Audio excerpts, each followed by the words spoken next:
kata solat malam ni dapat apa, solat malam ni dapat apa. Dia sebut pada malam ke-8, sesiapa yang solat tarawih pada malam ke-8 dapat pahala seperti pahala Nabi Allah Ibrahim. Pada malam ke-9, siapa yang solat dapat seperti pahala Nabi Muhammad. Pada malam ke-17 sama seperti pahala sekalian para Nabi.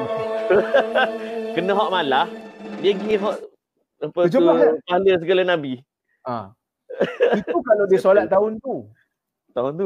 Kalau dia solat tahun lepas, maksudnya 2 kali sekalian para Nabi, tak ada Nabi boleh lawan dia. dia tapau habis. So, kalau kita percaya kata hadis ni hadis betul, kita dah menghina Nabi. Takkanlah kita boleh lawan pahala Nabi. Bila kata solat malam 17 dapat pahala seperti sekalian para Nabi, kita campur pahala. Assalamualaikum warahmatullahi wabarakatuh. Dalam video ini, kita akan membincangkan secara ringkas tentang bahaya penyebaran hadis palsu berkaitan puasa.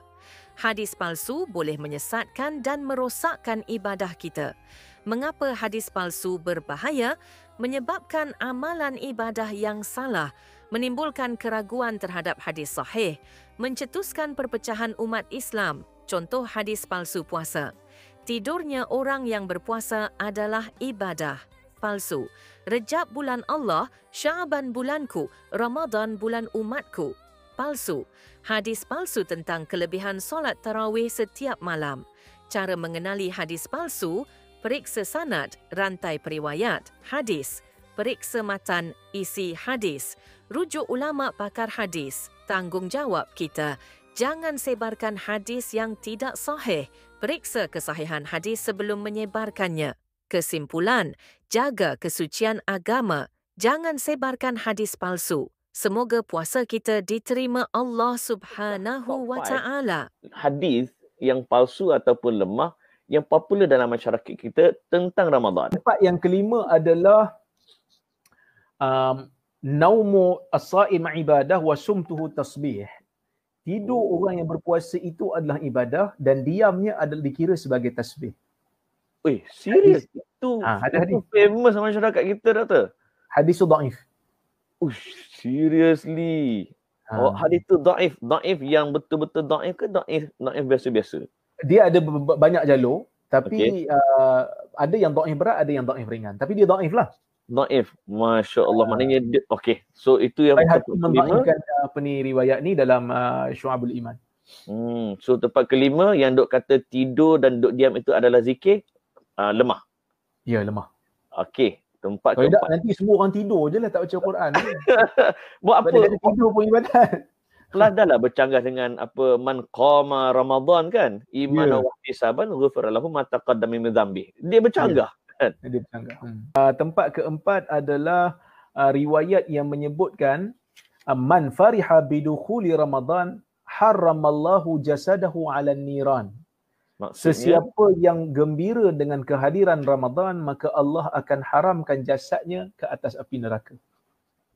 Itu lemah ke palsu? Yang tu tidak ada asal. Lagi dahsyat. Tak ada pun hadis. Dalam kitab-kitab hadis, kita tak jumpa. Tak jumpa.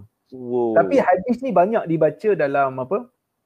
Dalam tazkirah-tazkirah Ramadan. Selalu dibaca. Siapa yang gembira kerana datangnya Ramadan, maka jasad dia diharamkan daripada api neraka. Kan biasanya orang kita, bukan kata orang kita saja. Mana-mana orang Islam pun bila masuk aja Ramadan, dia gembira kan? Sebab bulan Ramadan ni adalah pesta untuk kita beribadat, adanya tarawih, adanya puasa.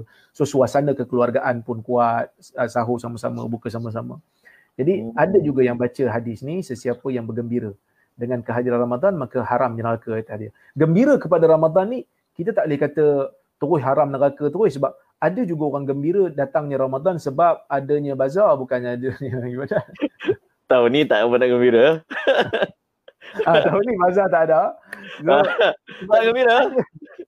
Tak tahulah bazar kalau kat Sarawak dah tak ada kan? Tak ada dah. Kelantan dah tak ada. Tak ada kan? Jadi kalau dia still gembira, kononnya dengan kehadiran Ramadan tu menyebabkan haram neraka ke atas jasad dia. Yang ni kita panggil hadis ni, pertama tak ada asal lah. Yang kedua, dia ada unsur mujazafah, unsur keterlaluan. Hanya sekadar gembira je terus haram neraka. Sedangkan neraka tu nak hindarkan diri daripada neraka ni mesti beramal, mesti beribadat, mesti bertaubat dan istighfar. Oh, Bukan sedap lagi tu, gembira je. Gembira je kan. Tak boleh. So hadis tu memang tidak ada asal.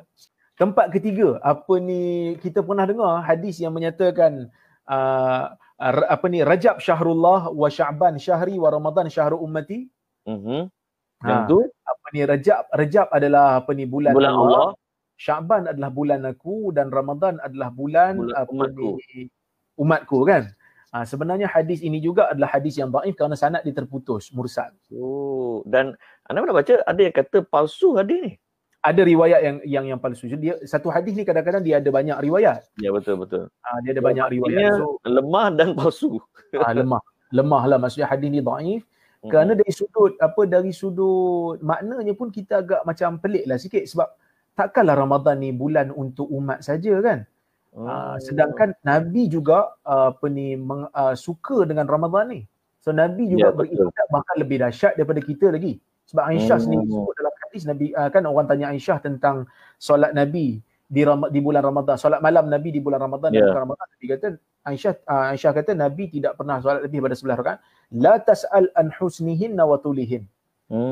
Kamu jangan tanya tentang panjangnya solat Nabi dan macam mana bagusnya solat Nabi tu.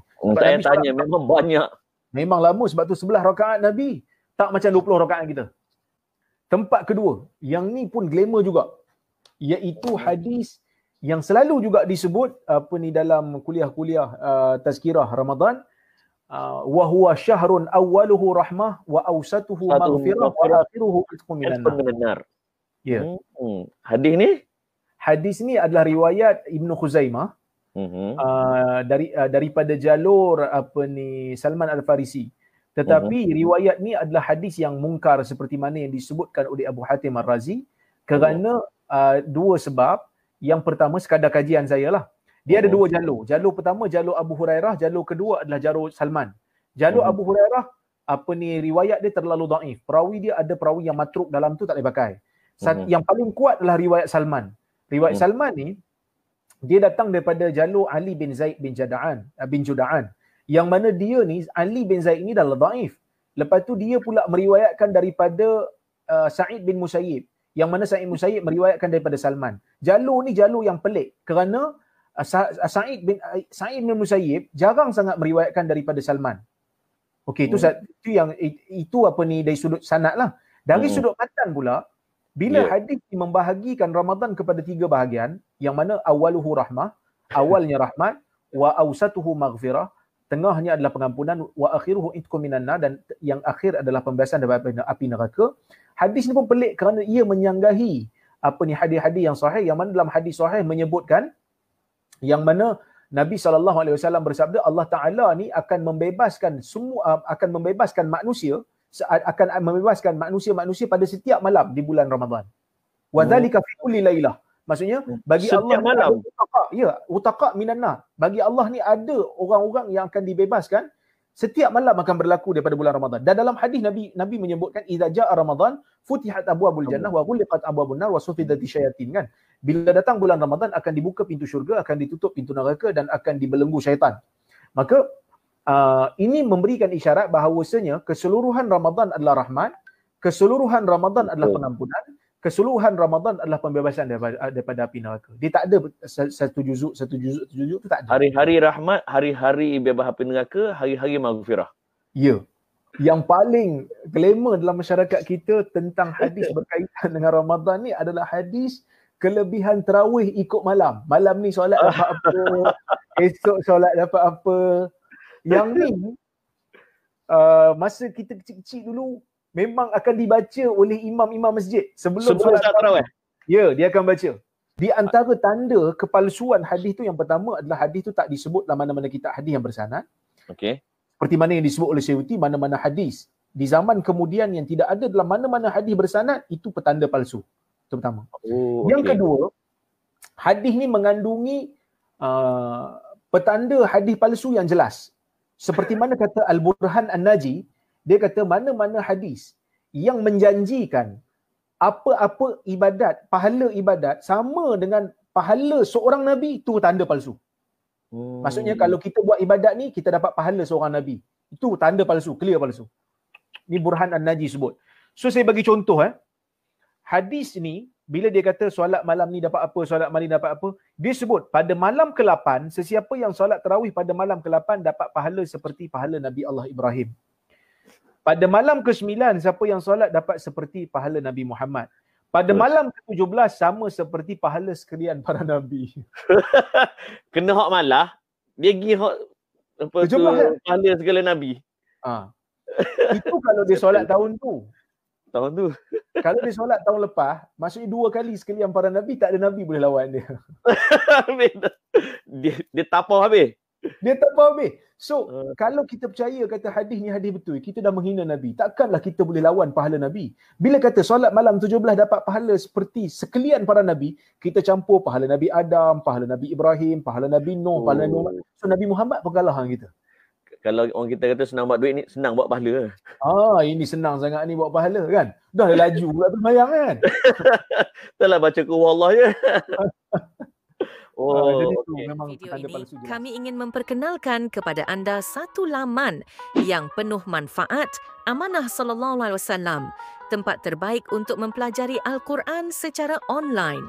Dapatkan akses kepada tafsir, panduan tajwid dan banyak lagi secara percuma.